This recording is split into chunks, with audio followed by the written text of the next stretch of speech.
Presidente, hoy en su tierra le han declarado persona non grata, sí. Además con descalificativos bastante duros. ¿Eso le ha producido dolor o indignación? A mí, dolor. Dolor porque yo llegué a vivir a Pontevedra a los 15 años. He hecho más amigos por otros sitios, pero muchos de mis amigos, sobre todo de más pequeño, son de Pontevedra. Porque me he casado en Pontevedra y mi mujer es de Pontevedra, ¿no? Y porque yo voy allí siempre que puedo, es decir, voy los veranos y voy en Navidad y en fin de año y cuando hay algún puente en que me puedo desplazar.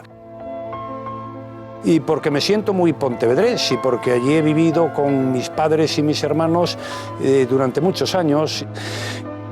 Soy la primera persona en la historia declarada persona non grata en Pontevedra. Nunca en Pontevedra se había declarado a nadie persona non grata.